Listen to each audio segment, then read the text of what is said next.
contra a outra.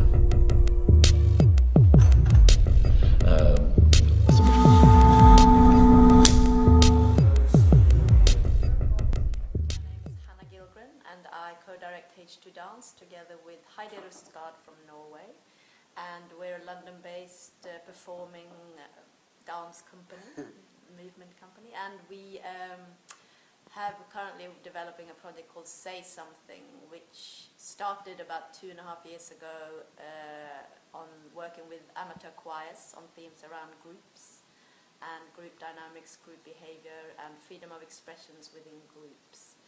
And we research with several choirs and theatre groups around Europe, primarily Norway, Sweden, Portugal, Iceland, etc. And now we premiered the work in February last year at the Place Theatre in London with a London-based choir.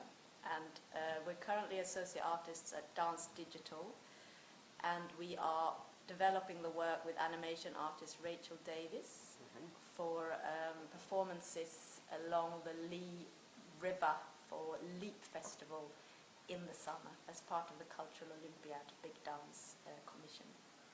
Wow! So that means that you are doing this kind of evolution of the work in this 3 years in a way, that goes from kind of creating this system, a participatory system in a way, and then the development, you're adding more multimedia? Yes, exactly. So the base of the work has been around voice work and movement, and the fact that it's a participatory project, so the audience is really in the midst of the performance, on stage, working their way, milling around the performers, and being sort of gently interacted with and constantly asked for feedback how they're experiencing the show, which is part of this idea of opening up regarding freedom of expression and sharing of ideas. So it's been a quite relevant, isn't it? Exactly. So it's been a kind of almost verging on a social experiment, that each show has had a different outcome and each show has had different participation with an audience.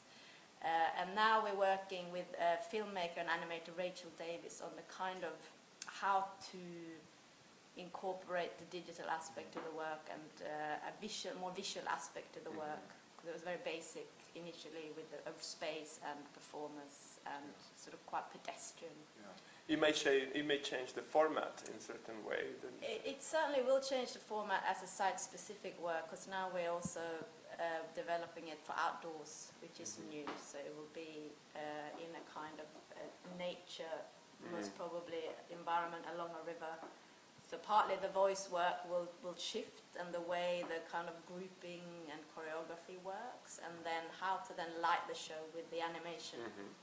And thematically heighten it with the help of animation as well. So sort of some sections become clearer, and we'll use it to sort of subliminally divide or sort of cohort the audience into different groups, and kind of being prompted to move to certain spaces and being prompted to speak up in the microphones. Kind of like using participatory scores, or because I saw some of the videos and they kind of like do the formations, and there is this constant kind of deconstructing the format.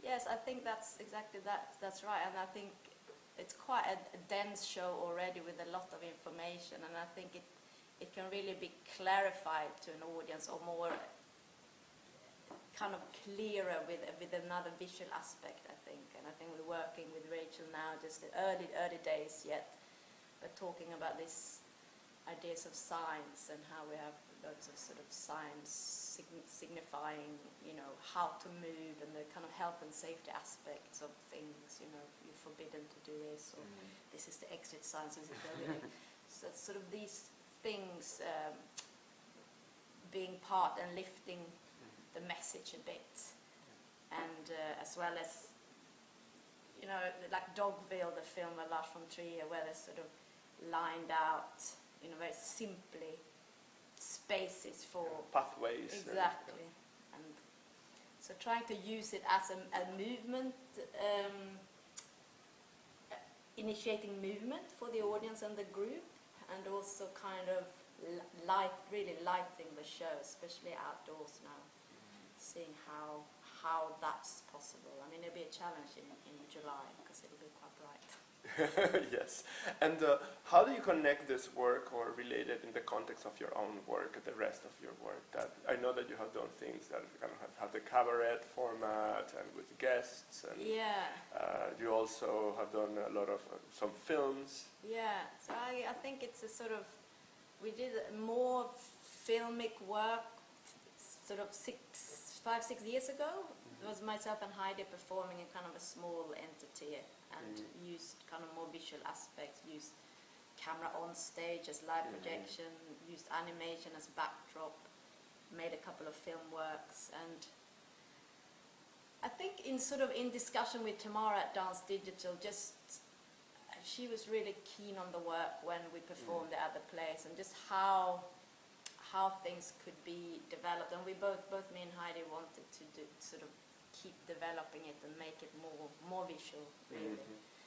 And I think it's a work that will keep developing throughout many years. It's super mobile and it's very kind of flexible, which makes it exciting, but and needs a long process to I don't think it will ever finish. Yeah. So in the context of the history of let's say participation and participatory performance and happenings, and there is practically a 50-year tradition in our side of the world. Yeah. So how would you place your work? Why now? Etc. I think for us it's been quite a kind of organic process from being very interested in the audience, always having a kind of interaction while performing. And then the kind of breaking down the fourth wall, the kind of what does the audience mean to a work, and can they decide and can they direct the work? Because they're obviously sitting there judging what they're seeing and wanting things to happen or not. So how does that play, and what is the power, and who's got the power? And also a little bit, talking about everyday influences, how we go through, our daily life, pretty much on kind of auto, we don't question much, and there's the whole kind of idea of group and conformism, which I think us both being Scandinavian is quite strong in Scandinavia, because this is sort of jante-law, where you don't stick out, you just try and fit into the norms and to the whatever, you don't question much. And now I guess it's just blooming out. It's so relevant all over. With the uprisings and everything. It's kind of.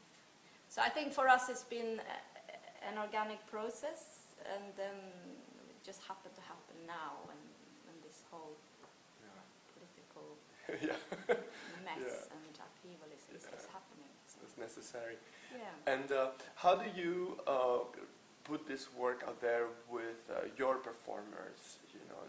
You really, I think that have to have certain kind of special performers that want to deal with this kind of interactions, with the unexpected, with some kind of bottom-up emergence of the performance. I think we were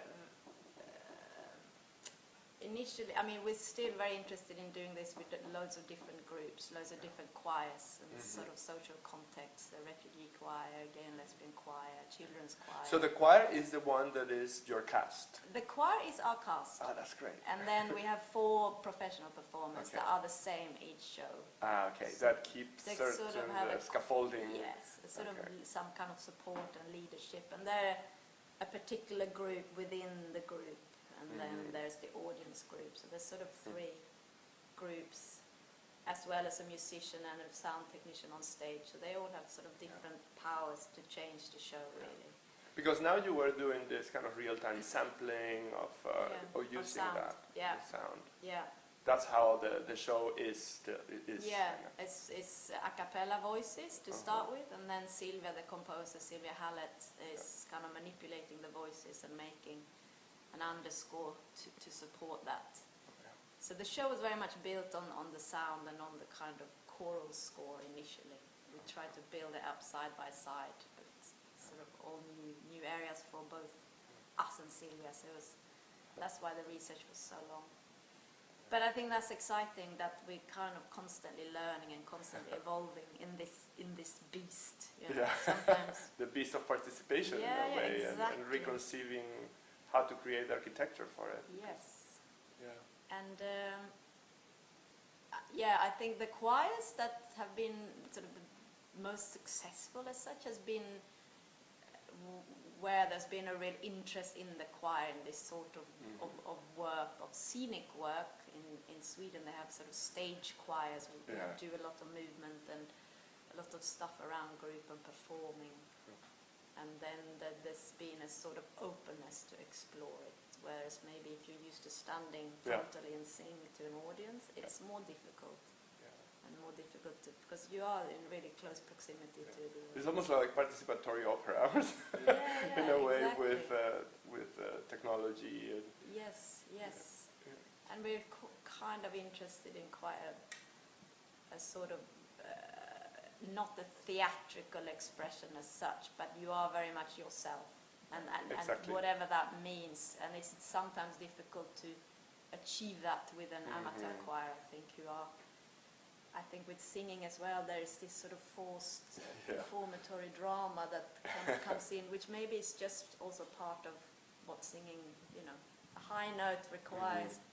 Yes, certain kind of posture and alignments. And face, sort of facial expressions is trying to not go to that place and move through simple movements. It's quite tricky. Yeah, well, that's good. And then could you tell us again when is the next iteration of this, the show? Next presentation. Presentations and the next kind of stages with the production. Stages of development. Yeah. So now we're basically deciding the site for the show. So we have 3 different possibilities along the Lee River Valley, that part of Hertfordshire. This is all going to happen in March. We need to employ a production manager and keep developing the animation with Rachel. And then we're working with 2 student groups, one at Bedford University, one at Roehampton University, which will kind of form part of the choir or be part of the choir. So hopefully we'll get a locally based choir and these 2 student groups to perform in SIF Dance, which is in Bedford University 21st of June. As part of their festival, and then we'll move on to the Lee Valley Leek Festival in July 12, 13, 14, 15 July. And then the work is taken to Edinburgh Fringe Festival in August for 3 weeks with the Edinburgh Best Choir. So these are the kind of blocks for now. And Norway, yes, we're going to Norway in May, that's right, Oslo and Trondheim. Yeah, like in May. Yeah. That's great. Well, thank you very much. And can you tell your URL of the website, your website? The website is www.h2dance.com. Okay. Well, thank you very much again. Pleasure.